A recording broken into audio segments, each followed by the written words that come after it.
자, 그러면 이재명 후보에게 기본소득은 1호 공약이 아니면 2호 공약은 되느냐? 혹은 저 한 350번째 공약인가? 알 수가 없습니다. 안녕하십니까? 기본소득당 대통령 후보 오준호입니다. 오늘은 기본소득 1타 강사 오준호의 기본소득 강의, 그 첫 번째, 오준호가 진짜 기본소득 후보인 이유 말씀드리겠습니다. 일단 기본소득당이라고 하니까 이게 무슨 당이냐 의아하실 수 있죠. 보통 당이라고 하면 뭐 민주라든가 뭐 정의라든가 이렇게 좀 추상적인 가치를 붙이는데, 저희들은 기본소득이라고 하는 목표를 분명하게 밝히고 있는 정당입니다. 이런 정당을 단일 의제 정당이라고 부릅니다. 한 놈만 패자라는 거죠. 기본소득 실현을 위해서 정말 모든 걸 걸겠다라고 하는 것이 기본소득당입니다. 그 기본소득당에서 후보로 출마한 저는 기본소득 전문가, 기본소득 실현을 위해서 10년 동안 역시 한기를 파온 사람입니다. 기본소득이 세상을 바꾼다 같은 베스트셀러 책을 썼고요. 기본소득 강연을 전국을 다니면서 해왔습니다. 그래서 기본소득 1타 강사입니다. 이번 대선을 기본소득 실현의 계기로 만들겠다. 반드시 대한민국을 기본소득 대한민국 만들겠다 라고 하면서 제가 출마를 했습니다. 그런데 제가 제목을 오준호가 진짜 기본소득 후보인 이유라고 말하는 것은 이번 선거에 기본소득 후보가 아닌데 기본소득 후보로 사람들이 생각하는 그런 후보가 있기 때문이죠. 바로 이재명 후보입니다.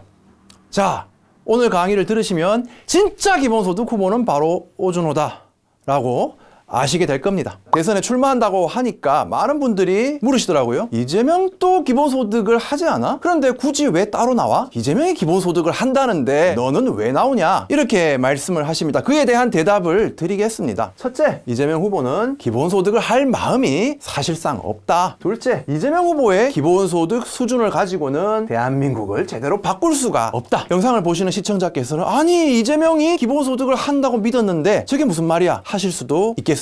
그에 대한 설명을 드리기에 앞서서 기본소득이란 과연 도대체 무엇인가 부터 좀 말씀을 드리겠습니다. 기본소득 무엇인가? 기본소득에 대해서 국제적으로 석학들과 활동가들이 모여있는 단체가 있습니다. 기본소득에 관해서는 아주 권위 있는 단체가 기본소득 지구 네트워크라고 하는 단체입니다. 여기 있는 BIEN, Basic Income Earth Network, 바로 기본소득 지구 네트워크인데, 기본소득 지구 네트워크의 정의에 따르면 기본소득은 심사나 조건이 없이 모든 개인에게 정기적으로 지급하는 현금이다. 그리고 기본소득 지구 네트워크의 한국 지부라고 할 수 있는 기본소득 한국 네트워크, 여기서 K는 코리안입니다. 여기서는 지구 네트워크와 비슷한 정의를 합니다. 기본소득은 모두에게 무조건적으로 개별적으로 정기적으로 지급하는 현금이다. 그런데 기본소득 한국 네트워크에서는 한 가지 특징적인 차이가 있습니다. 바로 공유부 권리에 따른 몫이란 내용이 들어있습니다. 기본소득은 개인에게 줍니다. 가구에게 주지 않고요. 이것을 개별성이라고 합니다. 기본소득은 심사를 하지 않고 모두에게 줍니다. 여기서 말하는 심사란 소득심사, 재산심사, 근로능력심사, 부양가족이 있는지 없는지 같은 것을 말합니다. 그것을 보편성이라고 합니다. 그리고 기본소득을 받는 대신 뭐 일을 해라, 구직을 해라, 기본소득을 특정한 용도로만 써라, 이러한 조건이 없어요.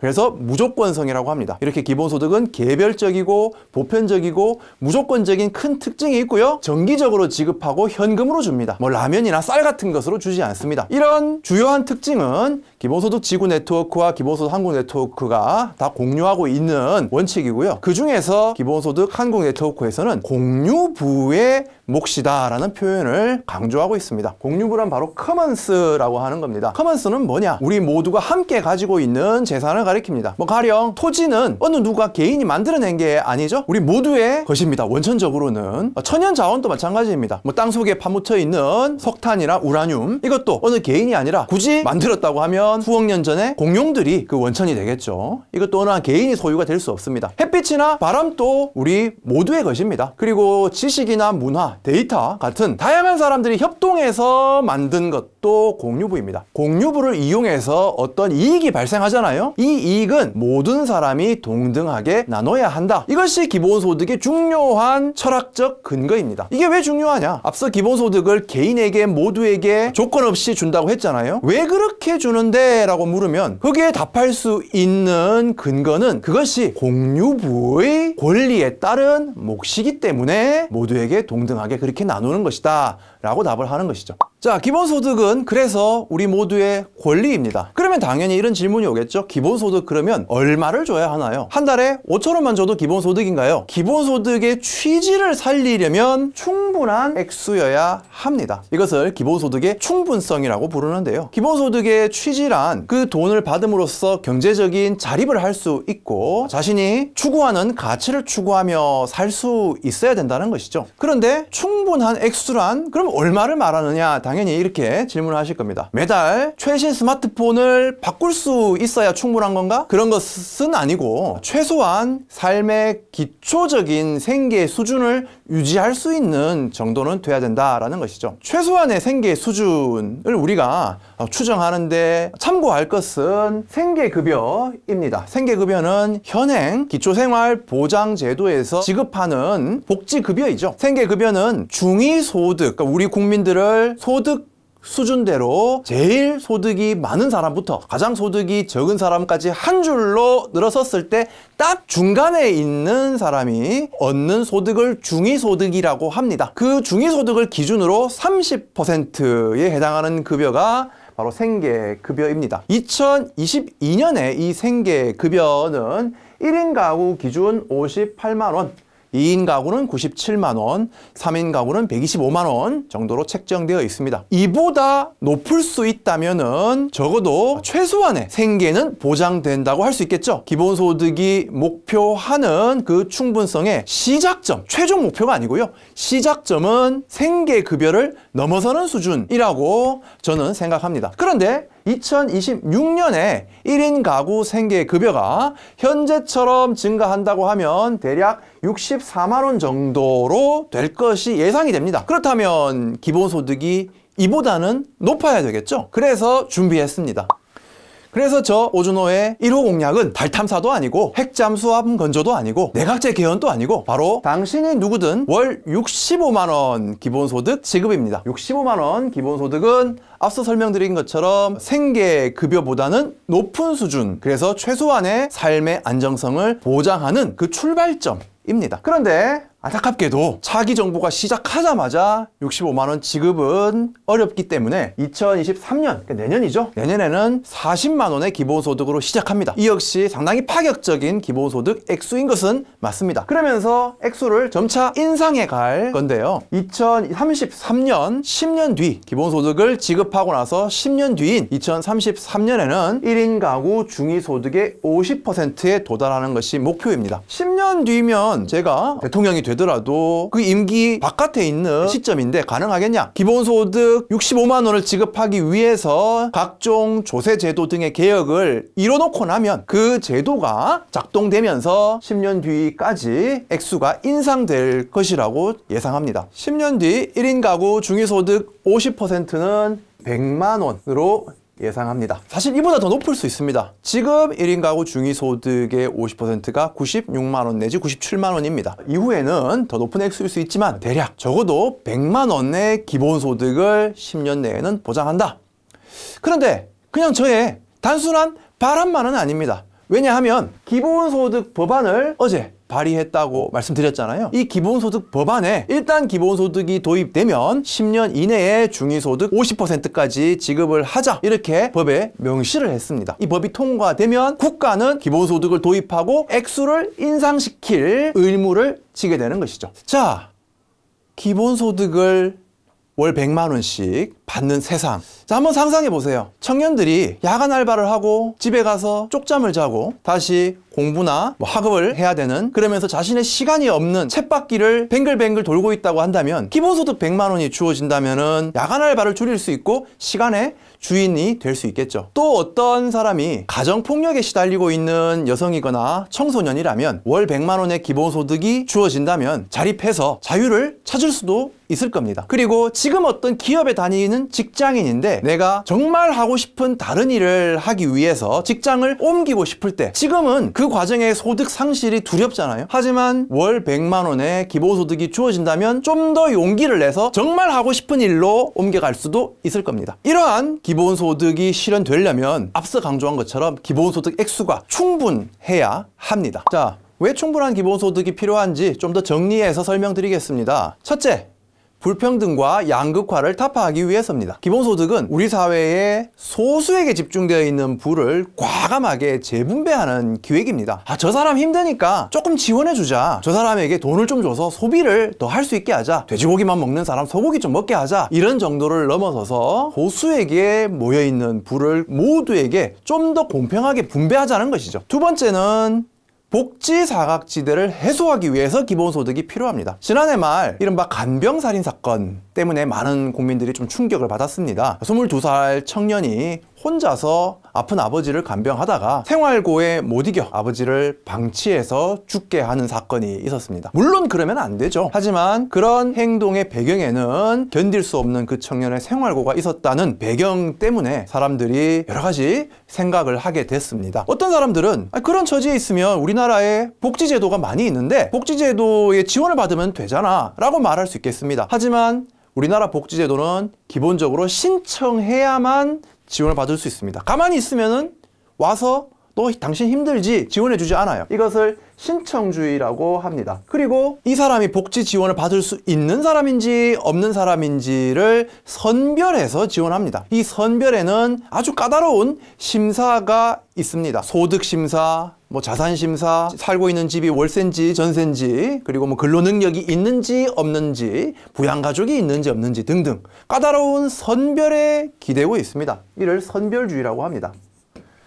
또 다른 특징은 복지 지원을 받는 사람이 내가 지원을 그만 받고 노동시장에 나가서 일을 해야지 라고 해서 소득을 벌잖아요. 그러면 그 버는 소득만큼 지원금이 줄어들거나 끊깁니다. 그러면 이 사람은 노동시장에 나가서 일을 할지 그냥 가만히 복지급여를 받을지 선택하게 되죠. 이런 것을 보충성의 원리라고 합니다. 이러한 신청주의나 선별주의, 보충성 원리 등 때문에 우리나라 복지제도는 사각지대가 매우 넓습니다. 대표적인 공공부조제도인 기초생활보장제도의 경우에는 그 생계급의 수혜층이 국민 전체의 3% 미만입니다. 빈곤층은 어느 나라나 10% 이상의 빈곤층이 존재하는데 그 중에서도 너무나 작은 인구만을 보호해주고 있는 것이죠. 세 번째, 충분한 기본소득이 필요한 이유는 기후위기나 부동산 투기 같은 문제들을 해결하는 열쇠가 될 수 있습니다. 기후위기나 부동산 투기를 기본소득으로 어떻게 해결해? 기후위기는 탄소를 많이 배출하기 때문에 발생하는 거죠. 그래서 탄소 배출을 줄이도록 탄소세를 매기자, 이러한 사회적인 흐름이 있습니다. 그런데 탄소세를 매기면은 기업이 그 부담을 상품에다가 전가해서 물가가 오를 수가 있죠. 시민들은 아니 탄소세 때문에 내 물가가 더 올랐네? 라고 하면서 탄소세를 반대할 수 있습니다. 근데 이렇게 되면 탄소 배출을 줄이기는 난망하겠죠? 탄소세를 내더라도, 즉 탄소 배출을 감축하는 사회적인 흐름에 동참하더라도 그 탄소세의 세수를 기본소득으로 지급하면 국민들은 탄소세 때문에 물가가 좀 오르더라도 기본소득으로 그 부담이 상쇄가 됩니다. 저소득층의 경우에는 소득이 오히려 향상될 수가 있습니다. 그렇다면 탄소세에 동의할 수 있게 되겠죠. 부동산도 마찬가지입니다. 부동산 투기는 토지에서 나오는 불로소득 때문인데, 그래서 토지 보유세를 매기자 라고 하는 요구가 있습니다. 근데 토지 보유세를 매기면 주택을 가진 사람들에게는 부담이 될 수 있습니다. 하지만 토지 보유세를 기본소득으로 지급하면 무주택자와 저가의 주택을 소유한 사람들은 오히려 기본소득을 받아서 더 이익이 될 수 있죠. 그렇다면 토지 보유세를 매겨서 토지 불로소득을 환수하자라고 하는 제도의 지속 가능성이 커지죠. 이처럼 우리 사회의 어려운 문제들을 하나하나 따로따로 해결하려고 하면 이해관계가 상충되죠. 그래서 저항이 생기고 개혁이 쉽지가 않지만 기본소득과 함께 이 일을 추진하면은 저 어려운 문제들을 해결할 실마리가 보이는 것이죠. 그러려면 다시 한번 기본소득의 지급 액수가 충분할 필요가 있습니다. 제가 앞서서 기본소득이 불평등을 해소하는 담대한 기획이다 라고 말씀드렸는데, 그렇다면 한국의 불평등 정도는 어느 정도일까요? 세계 불평등 보고서가 있습니다. OECD에서 매년 발간하는 건데요. 2022년에 발간된 이 보고서를 보면 한국을 이렇게 평가하고 있습니다. 한국은 이미 서유럽 국가 수준의 경제력을 갖추고 있다. 선진국이 됐다는 이야기죠. 하지만 불평등과 양극화 정도가 매우 심각하다라고 평가하고 있습니다. 표를 한번 보시면 크게 소득과 재산 이렇게 구분을 하고요. 소득 상위 10%가 가진 소득의 평균 소득과 소득 하위 50%의 평균 소득을 비교하니 그 비율이 14배라고 하고 있습니다. 프랑스는 7배 정도입니다. 우리가 프랑스의 경제력을 따라가고 있는데 불평등의 정도는 프랑스의 2배라는 이야기죠. 또 재산을 보면 하위 50%가 가지고 있는 재산이 전체 재산, 우리 사회 전체 재산에서 차지하고 있는 점유율이 5.6% 정도입니다. 그런데 상위 10%가 전체 재산에서 차지하고 있는 점유율은 58%, 약 60%입니다. 이 역시 서유럽 국가들에 비추어서는 아주 큰 격차입니다. 그리고 여성 노동자들의 점유율, 다시 말해 근로소득 전체에서 여성이 버는 소득이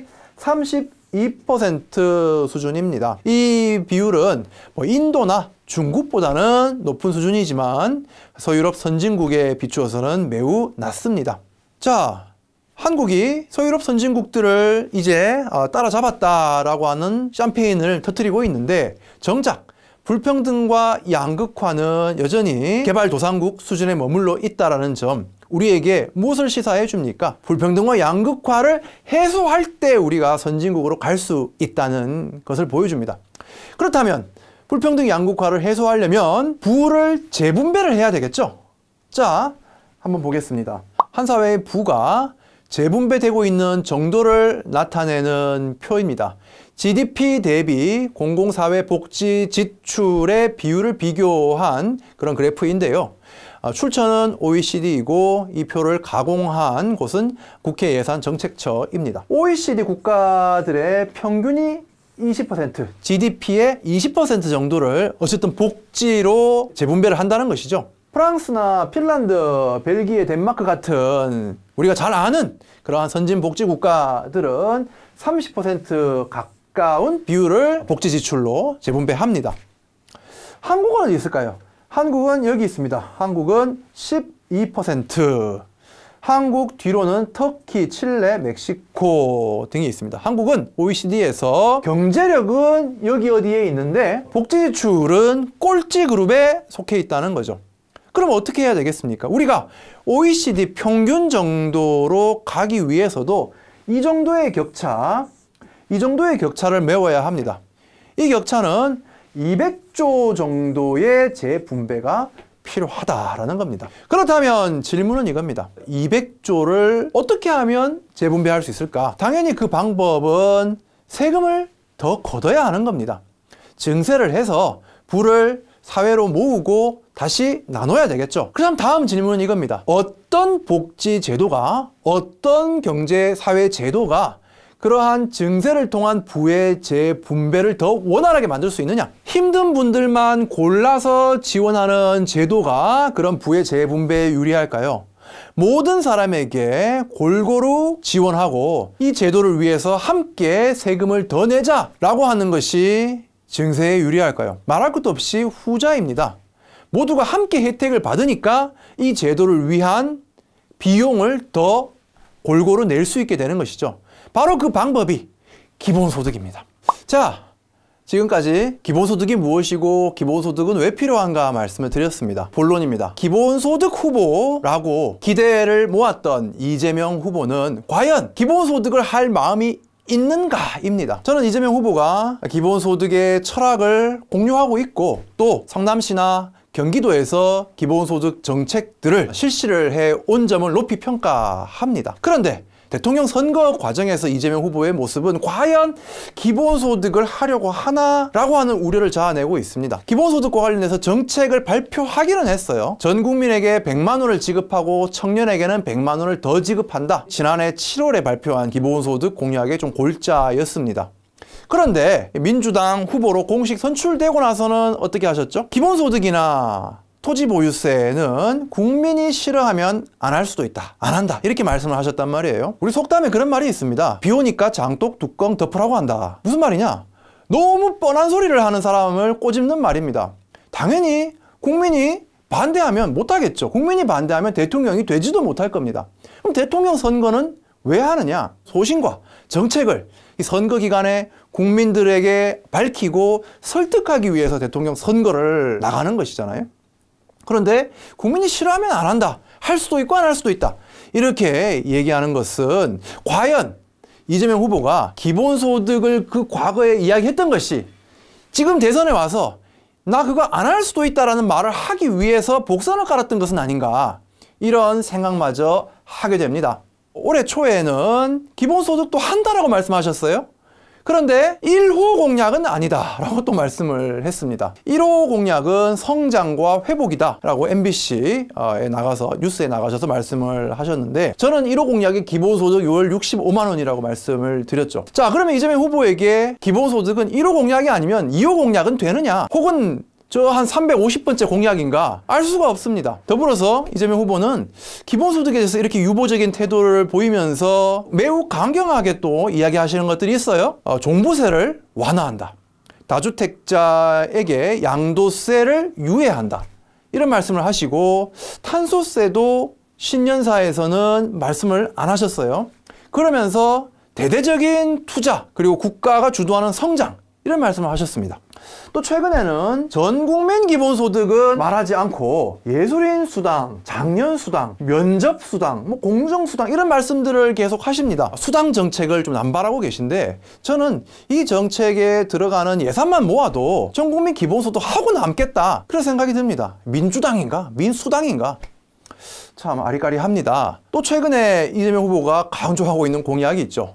탈모약 건강보험 적용. 탈모를 치료하는 문제가 중요한 문제일 수 있습니다. 인정합니다. 하지만 건강보험에서 또 중증 희귀질환에 우선 적용해야 한다는 목소리도 만만치 않죠. 차라리 기본소득이 지급되었다면 각자의 필요에 따라서 탈모를 치료하는 데 돈을 쓸 수도 있을 텐데, 그러한 공약은 강조하시면서 이렇게 말씀하셨어요. 세금을 낸 사람에게 혜택을 줘야 한다. 기본소득이 바로 그거 아닙니까? 세금을 낸 사람이 기본소득으로 돌려받도록 하자라는 거잖아요. 그럼 기본소득을 이야기하시면 되는 문제죠.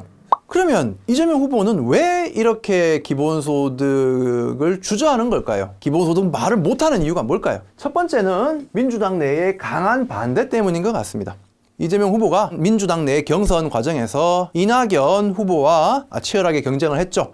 이낙연 후보가 신복지를 강조했는데, 그 신복지라고 하는 것은 우리 기존 복지제도에서 잘 없던 여러 가지 수당들을 좀 늘리는 것입니다. 그래서 크게 새로운 복지는 아닙니다. 민주당 내에서는 이 신복지를 또 강조하면서 이재명 후보의 기본소득을 반대하는 그러한 기류가 아주 강한 것 같아요. 돈이 너무 많이 든다. 그 돈으로 차라리 취약계층을 지원하자. 이렇게 이야기를 합니다. 그런데 이런 논리는 근본적으로 재정이 조금밖에 없고 늘릴 수 없다 라고 하는 전제가 깔려 있습니다. 근데 이것이 누구 논리죠? 기획재정부의 논리입니다.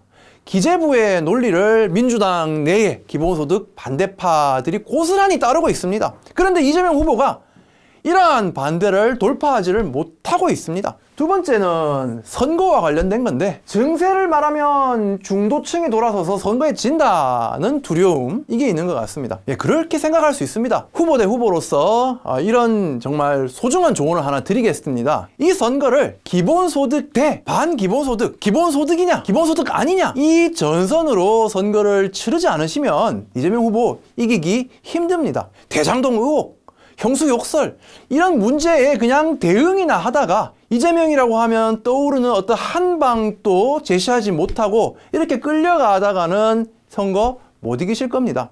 자, 기본소득을 충분히 지급하고 대신 세금을 더 내서 혜택을 함께 누리자, 이렇게 설득을 해야죠. 이렇게 설득하면서 기재부의 논리에 갇혀있는 이 민주당 내의 반대파들의 그런 반발을 돌파해야죠. 국민들이 그런 이재명 후보를 본다면은 좀 더 응원을 할 수도 있을 겁니다.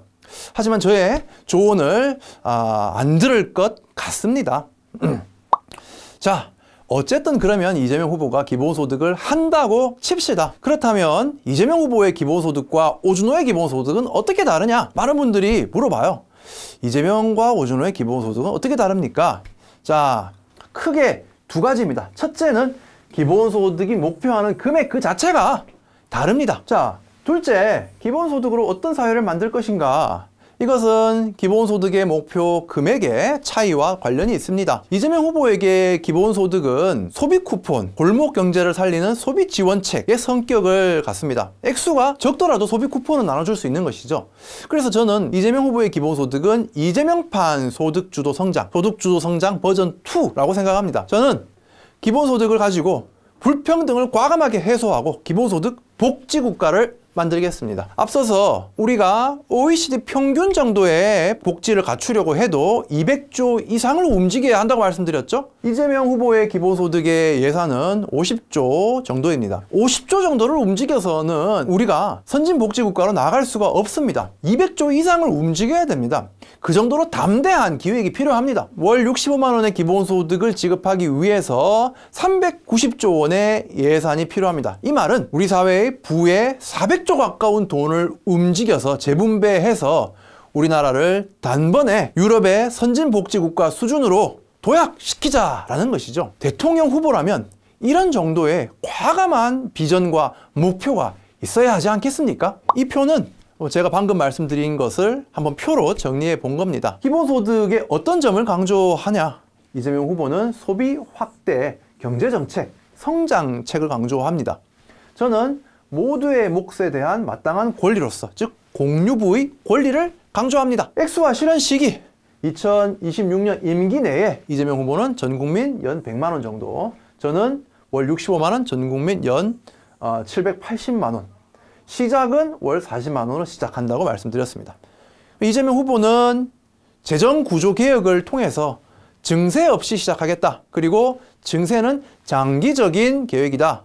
이렇게 말씀하셨어요. 하지만 저는 증세를 통해서 기본소득을 지급하겠다고 정직하게 구체적으로 밝혔습니다. 그 증세의 내용으로는 토지세나 탄소세, 지식공유부 목적세 등을 신설하고요. 그리고 현행소득세제의 비과세, 감면 등을 축소하거나 폐지한다라는 계획도 밝혔습니다. 더 나아가 이러한 계획의 근거가 되는 법안도 기본소득당은 발의를 했죠. 토지세나 탄소세 발의했습니다.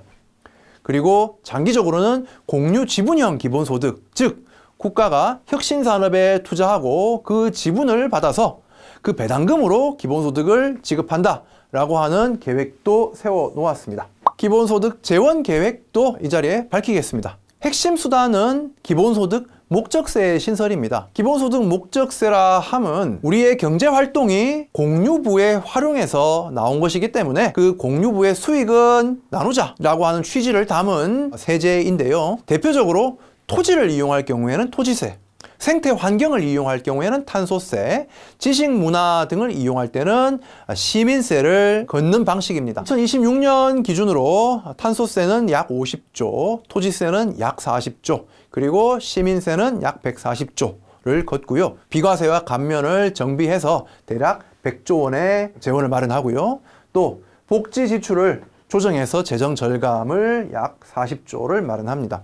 이때 현금 복지를 기본소득에 점진적으로 통합을 하지만 복지 지원을 받으시고 있는 분들의 현재 소득 수준이 떨어지는 일이 없도록 한다. 즉 기본소득을 받고 현재 복지가 함께 통합되는 과정에서 그분들의 복지 수준, 처우는 더 향상되도록 한다라고 하는 원칙이 있습니다. 또 하나 중요한 것은 기본소득도 과세소득화를 하자는 겁니다.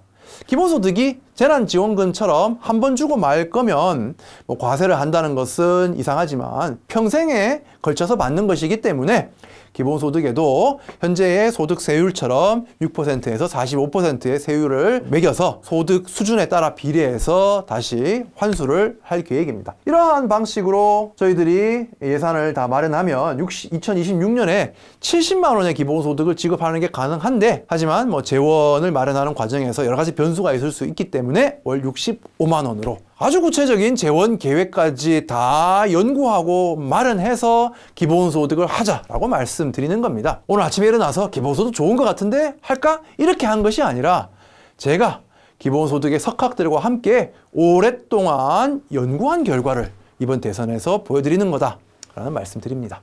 자, 오늘의 이야기의 결론을 내릴 때입니다. 그래서 기본소득 후보는 누구냐? 잠깐 옛날 이야기를 좀 해볼까 합니다. 테세우스의 배라고 하는 비유가 있죠. 테세우스는 그리스 신화에 나오는 영웅으로 반인 반우, 반은 사람이고 반은 소인 미노타우루스와 싸운 인물이죠. 신화적인 인물입니다. 이 테세우스가 배를 타고 모험을 하고 다시 고향으로 돌아옵니다. 그랬더니 고향 사람들이 이 영웅의 귀환을 반기면서 테세우스가 타고 온 배를 1000년 동안 보존하기로 합니다. 스케일이 크죠? 1000년 동안 보존하는 가운데 이 배의 부품들이 뭐 가판이나 뭐 돛대나 다 하나씩 낡아서 썩어 없어지기 시작합니다. 그런 부품이 낡으면은 새로운 부품으로 교체를 합니다. 시간이 가다 보니 이전 부품은 다 사라지고 새로운 부품으로 교체가 됐단 말이죠. 그렇다면 이전 부품이 하나도 없는 완전히 새로운 부품으로 만들어진 이 테세우스의 배는 테세우스의 배가 맞느냐 아니냐, 이런 재밌는 논쟁이 있었습니다. 하나의 철학적인 본질이란 무엇인가 라고 하는 좀 질문을 던지는 뭐 그런 이야기인데요. 자, 이 테세우스의 배 이야기를 저는 이번 대선에서 이재명 후보에게 적용하고 싶습니다. 기본소득 정책을 그동안 약속해왔던 이재명 후보에게서 약속했던 탄소세, 토지보유세, 전국민 기본소득 이런 내용들이 다 빠져버리고 새로운 부품으로 부동산 감세, 그리고 전국민이 아닌 심사를 거치는 각종 수당, 그리고 성장주의, 이렇게 교체되어 버린 이재명 후보는 누구냐? 적어도 기본소득을 지지했던 사람들이 여전히 기대하는 바로 그 이재명 후보는 아닙니다. 저는 다른 이재명 후보일 겁니다. 그래서 저는 이제 이재명 후보 보고 기본소득 후보다라고 부를 수 없다, 부르기 힘들다, 이재명 후보는 어떤 후보냐? 탈모약 후보다, 이렇게 말씀드리고 싶습니다. 제가 바로 기본소득 후보, 충분한 기본소득을 실현하겠다고 약속했고 그 구체적인 재원 마련 계획까지도 제시한 제가 이번 대선의 유일한 기본소득 후보다. 자, 오늘의 강의를 요약하겠습니다. 누가 충분한 기본소득 실현을 약속했을까요? 누가 기본소득의 구체적인 재원 계획을 제시했습니까? 그리고 누가 불평등, 기후위기를 해결할 의지를 밝히고 있죠? 그 모두를 하고 있는 유일한 후보는 바로 저 오준호입니다. 오준호가 진짜 기본소득 후보, 기본소득 대한민국을 열 기본소득 후보는 바로 저 오준호입니다. 이 영상을 보시는 유권자 여러분, 기본소득 대한민국 함께 만드시지 않겠습니까? 감사합니다.